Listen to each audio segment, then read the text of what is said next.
शून्यकाल से अखिलेश यादव जी। मैं धन्यवाद देना चाहता हूं अध्यक्ष महोदय आपका। नहीं, हम जो कमिटमेंट करते हैं ना उसको पूरा करते हैं, लेकिन सब दलों के नेताओं की बात में कमिटमेंट होने के बाद भी आप बेंच पे आए, जो ठीक नहीं है। अध्यक्ष महोदय, कमिटमेंट में, क्रेडिबिलिटी में आपका कोई जवाब नहीं। नहीं, ये नहीं कह रहा मैं। लेकिन दाईं तरफ वाले लोगों का थोड़ा हिसाब किताब अलग है। अध्यक्ष महोदय, मैं धन्यवाद देता हूं आपका कि आपने बहुत महत्वपूर्ण घटना पे मुझे बोलने का अवसर दिया है। संभल जो इसलिए जाना जाता था कि भाईचारे के साथ वहाँ रहते हैं लोग, वहाँ अभी से नहीं, सदियों पुराना भाईचारा हजारों साल से इसी तरह रहते आए हैं। लेकिन अचानक ये जो घटना हुई है, ये सोची समझी रणनीति के तहत वेल प्लान्ड हुआ है और वहाँ के भाईचारे को गोली मारने का काम हुआ है। जो घटना हुई है वो सोची समझी साजिश है। वहाँ जो खुदाई की बात लगातार अध्यक्ष महोदय देश में कोने कोने पर भारतीय जनता पार्टी और उनके सहयोगी और समर्थक, शुभचिंतक बार बार खुदाई की जो बात कर रहे हैं अध्यक्ष महोदय, ये खुदाई जो है हमारे देश का सौहार्द, हमारे देश का भाईचारा, हमारे देश का गंगा जमनी तहजीब को खो देगा।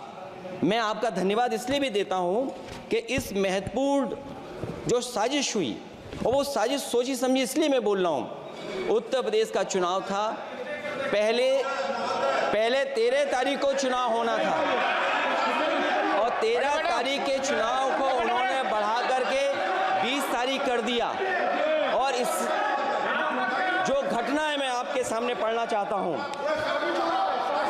अध्यक्ष महोदय, ये यात्रा रुकी क्यों नहीं है? यात्रा ले जाओ दूसरी तरफ। अध्यक्ष महोदय, संभल की शाही जामा मस्जिद के खिलाफ 19/11/2024 को सिविल जज सीनियर डिवीजन छंदौसी संभल में एक याचिका डाली गई। कोर्ट ने दूसरे पक्ष को, अध्यक्ष महोदय सुनिए, ये सुनना चाहिए, हम यूं ही नहीं कहते थे। आप तो संक्षिप्त में बोले। अध्यक्ष महोदय, हम यूं ही नहीं कहते थे कि संविधान ये मानती नहीं सरकार। हम यूं ही नहीं कहते थे कि संविधान नहीं मानती। जब प्लेसेस ऑफ वर्शिप एक्ट है, प्लेसेस ऑफ वर्शिप एक्ट है, हम बनते तो बहुत कुछ हैं। संभल के शाही जामा मस्जिद के खिलाफ 19/11/2024 को सिविल जज सीनियर डिवीजन चंदौसी संभल में एक याचिका डाली गई। कोर्ट ने दूसरे पक्ष को सुने बगैर उसी दिन 19/11/2024 को सर्वे के आदेश दे दिए। ताज्जुब की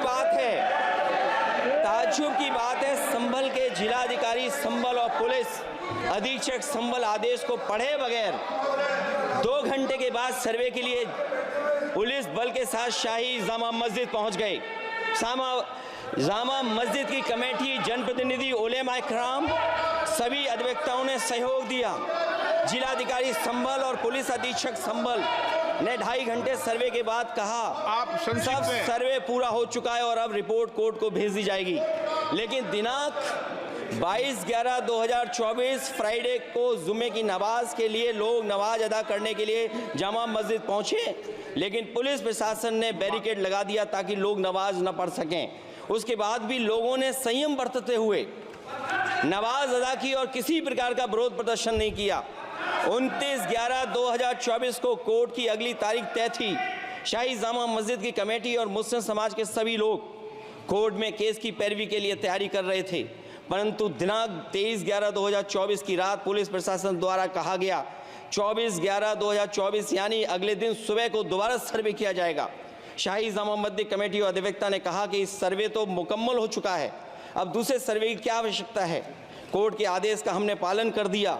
अगर दूसरे सर्वे कराना है तो दोबारा आदेश करवाएं। कोर्ट के आदेश के बाद हम दोबारा सर्वे करा देंगे। लेकिन जिलाधिकारी संभल और पुलिस अधीक्षक संभल ने कोई सुनवाई नहीं की और तानाशाही दिखाते हुए सुबह के वक्त से पहले शाही जामा मस्जिद आ गए। शाही जामा मस्जिद कमेटी और मुस्लिम समाज के लोगों ने फिर भी धैर्य रखा और दोबारा सर्वे के लिए अंदर ले गए। सर्वे के दौरान करीब 1.5 घंटा बाद जब जनता को सूचना मिली तो वो इकट्ठा होना शुरू हो गए। लोगों ने सर्वे का कारण जानना चाहा तो सर्किल ऑफिसर ने उनके साथ गाली गलौज की और लाठीचार्ज करवाकर बुरी तरह जख्मी कर दिया। इसका विरोध करते हुए चंद लोगों ने पत्थर चलाए, जिसके बदले में पुलिस के सिपाही से लेकर के अधिकारियों तक ने अपने सरकारी और प्राइवेट हथियारों से गोलियां चलाईं, जिसका वीडियो रिकॉर्डिंग है, जिसके एवज में दर्जन लोग गोलियों से घायल हो गए हैं। 5 मासूमों जो कि अपने घर से सामान लेने के निकले थे, उनकी मृत्यु हो गई। संभल का माहौल बिगाड़ने में संभल का माहौल बिगाड़ने में याचिका दायर करने वाले लोगों के साथ पुलिस और प्रशासन के लोग जिम्मेदार हैं। इनको निलंबित किया जाना चाहिए और हत्या का मुकदमा चलाया जाना चाहिए, जिससे कि लोगों को इंसाफ मिल सके और आने वाले समय में कोई इस प्रकार की संविधान के खिलाफ और गैर कानूनी घटना को अंजाम न दिया जा सके। अध्यक्ष महोदय,